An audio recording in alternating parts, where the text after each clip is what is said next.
সিদ্দিকাকে জিজ্ঞাসা করছে, ওগো মুমিনদের মা, আপনি বলেন আপনার মুখগুলো কেন আজকে শুকিয়ে গেছে, কারণটা কি?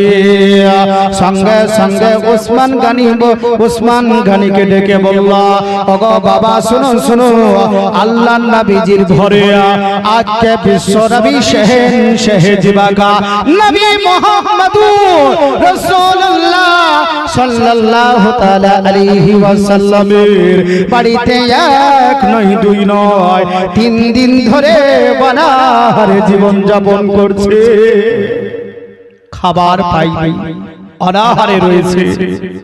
আল্লাহর নবী কোথায় গেছে? বলে নিজের আহলে বরকতের জন্য, সবারই জন্য খাবারের ব্যবস্থা করতে আমার রাসূলুল্লাহ গেছে। জোরে বলি সুবহানাল্লাহ। আল্লাহর নবীর সাহাবী হযরত উসমান গনি রাদিয়াল্লাহু তাআলা বসতে আর বাকি রইল না, সঙ্গে সঙ্গে মা আয়েশা রাদিয়াল্লাহু তাআলা আনহার বাড়ি ত্যাগ করে উনি বাড়ির দিকে রওনা হয়ে গেলেন। এবার বাড়ি যাবার পর সমস্ত কাজকর্ম যিনারা করে ওনাদেরকে বলল, ওগো শোনো শোনো, তোমরা রুটি তৈরি করতে লাগো, আর কি করো, উটের উপরে কিছু আটা এবং খেজুর তোমরা ভালো করে সাজিয়ে দাও। আমার নবীজি আল্লাহর নবী 3 দিন ধরে অনাহারে রয়েছে, মা আয়েশা সিদ্দিকা অনাহারে রয়েছে, নিজের আজকে পরিবার পরিজন অনাহারে রয়েছে। আবার মা আয়েশা সিদ্দিকার মুখের দিকে যখনবে আমি উসমান গনি তাকিয়ে তাকিয়ে দেখলাম, আমার অন্তর খানা যেন ফেটে যায়। আল্লাহর নবী সাহাবী হযরত উসমান গনি রাদিয়াল্লাহু তাআলা অতি তাড়াতাড়ি হাওয়ার চাইতে গতিবেগে বাড়ি যাবার পর রুটি যখন তৈরি করলা, আটাগুলো উটের উপর বা ঘোড়ার উপরে সাজিয়ে দিয়ে ওনাদের ভক্তকে ডেকে বলল, রে আমার ভক্তগণ শুনো শোনো, আল্লাহর নবী মুস্তাফা সাল্লাল্লাহু তাআলা আলাইহি ওয়াসাল্লাম বাড়ির দিকে এই উটগুলো নিয়ে চলতে থাকো, আর আমি এই জবের রুটিগুলো এবং কিছু বাবা সালুন দিয়া হযরত উসমান গনি রাদিয়াল্লাহু তাআলা আল্লাহর নবীজির বাড়ির দিকে চলে যাবে। এখন অবস্থায় আল্লাহর নবী চলে আসলো, মা আয়েশা সিদ্দিকাকে বলতেছে, ওগো অর্ধাঙ্গিনী, তোমার বাড়িতে কি কোনো খাবার রয়েছে? ইয়া রাসূলুল্লাহ, ইয়া হাবিবাল্লাহ, নবী গো, আপনি যতক্ষণ পর্যন্ত খাবার না এনে দে আপনার পরিজন ততক্ষণ পর্যন্ত খাবার খেতে পাই না। একটু মহব্বতে বলেন সুবহানাল্লাহ। দেখেন উসমান গনি রাদিয়াল্লাহু তাআলা আনহু কতটা মহব্বত করেছে শুধু আমার নবীকে পাওয়ার জন্য, ঠিক না বাবা বলেন? শত শত সাহাবা বর্গগণ না চিনহে বুঝে কত না কত আঘাত দিয়েছে, গুনাহ করেছে, আল্লাহর নবীর পদতল ছুঁয়ে সাহাবা তৈরি হয়েছে। জোরে বলেন। পরবর্তীতে বুঝতে পেরেছিল নিজের নাফসের উপর নিজে জুলুম করেছে, ভুল হয়েছে, আল্লাহর কাছে তখন ক্ষমা চেয়েছে। নিজের ভুলের ক্ষমা আল্লাহর কাছে চাইলে আল্লাহ পাক ক্ষমা দেবে না বলেন। তাই কবি কি বলেন? জীবনের ভুলগুলো ক্ষমা করে দাও, আমি পাপী গুনাহগার, আমি পাপী গুনাহগার, তুমি দয়াময়, জীবনের ভুলগুলো ক্ষমা করে দাও, আমি পাপী গুনাহগার, তুমি দয়াময়। জোরে বলেন। এই বিচার দিনে পাপী বলে, বিচার দিনে পাপী বলে থেকো না আমায়, আমি পাপী গুনাহগার, তুমি দয়াময়, জীবনের ভুলগুলো ক্ষমা করে দাও,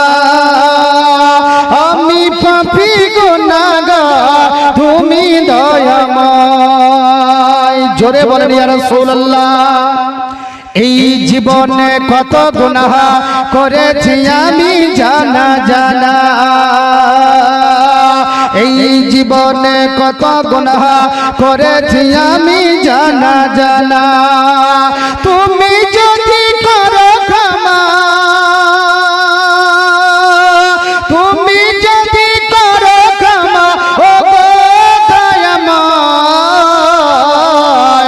আমি পাপী গুনাহগার তুমি দয়াময়, জীবনের ভুলগুলো ক্ষমা করে দাও, আমি পাপী গুনাহগার তুমি দয়াময়।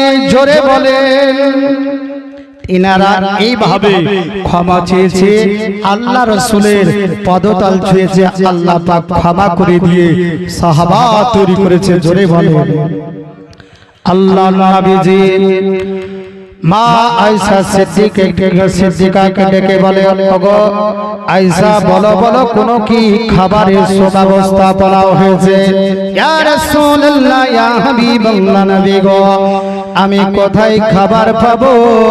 আপনি খাবার এনে দেন, খাবার তৈরি করি, আর করার পর আপনারা সকলে মিলে এক কথায় আমার পরিজন নিয়ে আত্মীয় স্বজন নিয়ে সেই খাবারগুলো খেতে থাকে।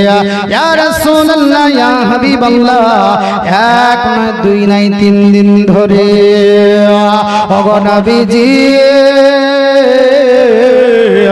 শুধু পানি পান করে জীবন যাপন করতেছি। তবে মা আয়েশা সিদ্দিকা একটিবারের জন্য বাবা ওহু শব্দ করে না, ওহু শব্দ করে না। কেন? আবু বকর সিদ্দিক রাদিয়াল্লাহু তাআলা আনহু নিজের কন্যাকে শিখিয়ে দিয়েছিল, ওরে বেটি রে, যতই তোমার স্বামীর ঘরে কষ্ট হোক না কেন, ওহু শব্দ কোন রকমের করবে না, চোখ বন্ধ করে মুখ বন্ধ করে দিয়া সমস্ত কষ্ট গুলো হবে তুমি নিবারণ করবে। এরই জন্য মা আয়েশা সিদ্দিকা রাদিয়াল্লাহু তাআলা আনহা কষ্ট গুলোকে নিবারণ করতেছে। আল্লাহর নবী এবার আয়েশা সিদ্দিকাকে ডেকে বলল, ওগো আমার পাননাই বিবি, অর্ধাঙ্গিনী বিবি, দেখি কোন খাবারের সন্ধান পাই কিনা। অথচ নবীজি পৃথিবীর মানুষকে আজকে খাবার গুলো বন্টন করে, অথচ নবীজির ঘরে কোন রকমের খাবার না, তার আত্মীয় স্বজন পরিজন যে খাবে এই রকম অবশিষ্ট ঘরের ভিতরে কোন রকমের খাবার নাই। তো মজ্জার সময় আল্লাহর নবী খাবারের খোঁজে চলে গেলে ওসমান গানি হাওয়ার বেগে দ্রুত আল্লাহর নবীজির বাড়িতে চলে আসলো। আবার দরওয়াজা খানা ঠক ঠক করে আওয়াজ লাগায়, ঘরের ভিতর থেকে বাবা আওয়াজ লাগাই কে গো গিয়া।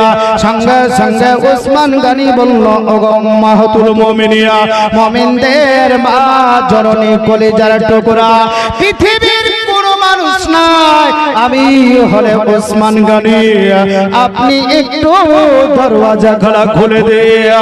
দরওয়াজা খোলার পর দেখছে হযরতে ওসমান গানি আল্লাহর নবীর পরিবার পরিজনের জন্য খাবার নিয়ে এসেছে। অতি তাড়াতাড়ি করে চলে এসেছে আল্লাহর নবীজির অর্ধাঙ্গিনী হযরতে আয়েশা সিদ্দিকা হযরতে ওসমান গানি জুন্নুরাইনকে ডেকে বলল, ওগো জুন্নুরাইন, বলো বলো তুমি এই তো আসলে আবার চলে গেলে, আবার পুনরায় এত তাড়াতাড়ি করে ফিরে আসলে কারণটা কি?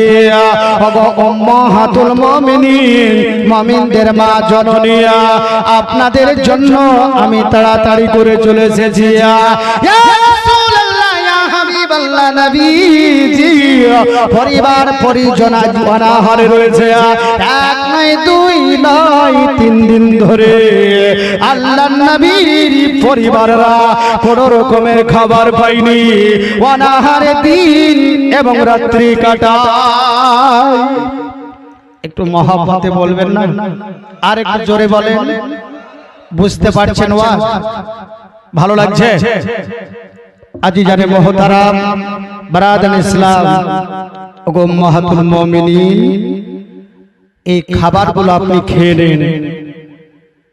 দিলেন এবং কিছুক্ষণ পর দেখছে উঠে যে খেজুর জবের আটা নিয়ে চলে আসছে নবী মুস্তাফাকে দেওয়ার জন্য। সুবহানাল্লাহ জোরে বলেন।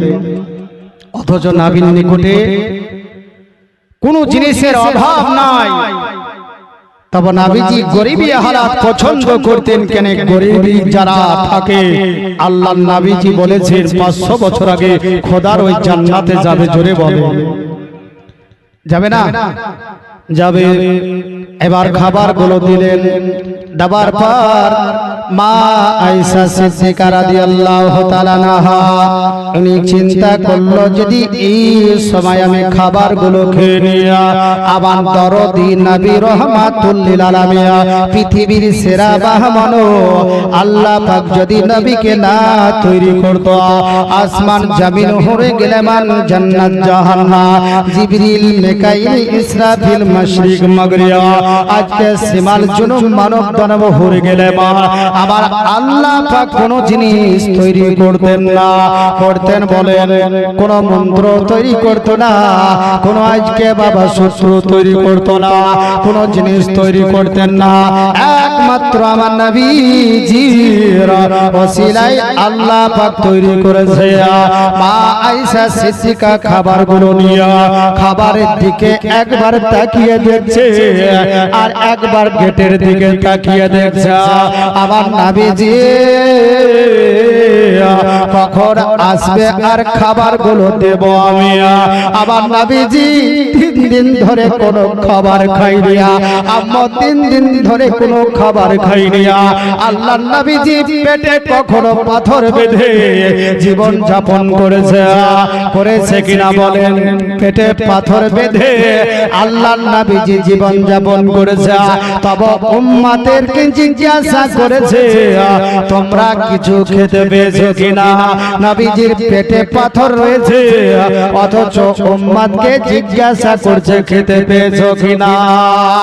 আমার দরদি নবী উম্মতের কতটা মায়া করে, মহব্বত করে, ভালোবাসে, কিন্তু নবীজিকে আমরা এতটা মহব্বত করি নাই, ভালোবাসি নাই।